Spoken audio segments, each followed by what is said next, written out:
Hi friends. Last time MI అయితే ఒక్క అడుగు దూరంలో అయితే ఫైనల్‌కి అయితే ఆగిపోయారు. వాళ్ళు ఈసారి మళ్ళీ సిక్స్త్ ట్రోఫీ అయితే గెలవగలరా? లేదా? దీని గురించి అయితే డీటెయిల్‌గా అయితే డిస్కస్ చేద్దాం ఈ వీడియోలో. దానికంటే ముందు ప్లీజ్ ఫ్రెండ్స్ మన వీడియోని లైక్ చేయండి, షేర్ చేయండి. అలాగే మన ఛానల్‌ని సబ్స్క్రైబ్ చేయండి. ఓకే. ఇక వీడియోలోకి వెళ్ళిపోదాం. లాస్ట్ టైం ఎంఐ అయితే వరుసగా 6 గేమ్స్ అయితే గెలిచారు. అండ్ అలాగే వాళ్ళు పాయింట్స్ టేబుల్‌లో టాప్ 4లో అయితే ఉన్నారు లాస్ట్ టైమ్ అయితే. అండ్ వాళ్ళకైతే ఫైనల్ అయితే జస్ట్ మిస్ అయింది. జస్ట్ ఒక్క అడుగు దూరంలో అయితే ఫైనల్‌కైతే వెళ్ళలేకపోయారు. వాళ్ళు ఎలిమినేటర్ గెలిచి క్వాలిఫైయర్ 2లో పంజాబ్ చేతిలో అయితే ఓడిపోయారు. జస్ట్ మిస్ అయింది ఫైనల్ అయితే. బట్ ఈసారైతే అలా ఉండదు. మీరు ఒకసారి చూసుకున్నట్టయితే ఈ ఎంఐ అందరికంటే తక్కువ ప్రైజ్ మనీతో అయితే ఆక్షన్‌లోకెళ్ళింది. బట్ అయినా గానీ వాళ్ళకి కావాల్సిన ప్లేయర్‌ని అయితే తెచ్చుకునింది. క్వింటన్ డికాక్‌నైతే జస్ట్ బేస్ ప్రైస్ 1,00,00,000కి తెచ్చుకునింది వాళ్ళైతే. ఇదొక గోల్డెన్ డీల్ అనే చెప్పొచ్చు వాళ్ళకైతే. బట్ వాళ్ళైతే ఆ ఆప్షన్ కంటే ముందరే వాళ్ళకి కావాల్సిన ప్లేయర్స్ అందరిని అయితే టీంలోకి తెచ్చుకున్నారు. మయాంక్ మార్కండేనైతే కేకేఆర్ నుంచి అయితే వాళ్ళకి ట్రేడ్ చేసుకున్నారు. అలాగే రుతర్ఫోర్డ్‌ని జీటీ నుంచి అయితే తెచ్చుకున్నారు. వాళ్ళ పవర్ బ్యాటింగ్‌కి ఇంకొంచెం పవర్ యాడ్ చేయడానికి. అలాగే శార్దుల్ ఠాకూర్ తన్ని కూడా తెచ్చుకున్నారు ఎల్ఎస్జీ నుంచి. అర్జున్ టెండూల్కర్‌ని అయితే ఎల్ఎస్జీకి ట్రేడ్ చేసేసి శార్దుల్ ఠాకూర్‌ని అయితే తెచ్చుకున్నారు.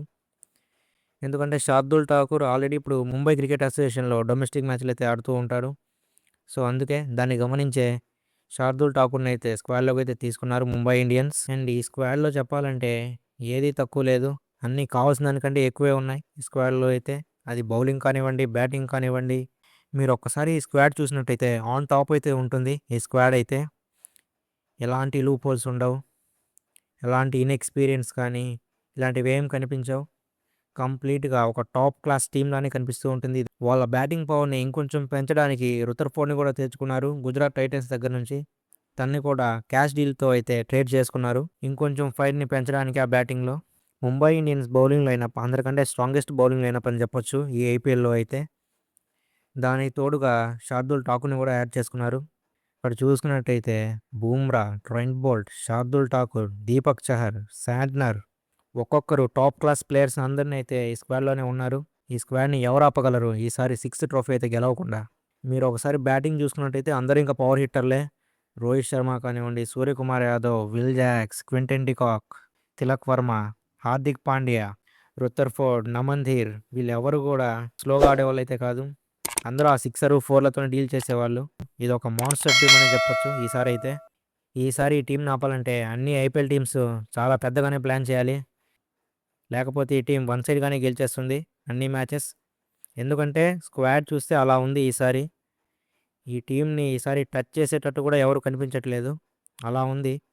ఈసారి చూస్తున్నట్టయితే సిక్స్త్ ట్రోఫీ లోడింగ్‌గానే కనిపిస్తూ ఉంది ముంబై ఇండియన్స్‌కైతే.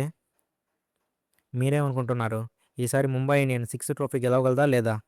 కామెంట్ సెక్షన్‌లో చెప్పండి. హార్దిక్ పాండ్యా తన గురించి అందరికి తెలిసిన విషయమే.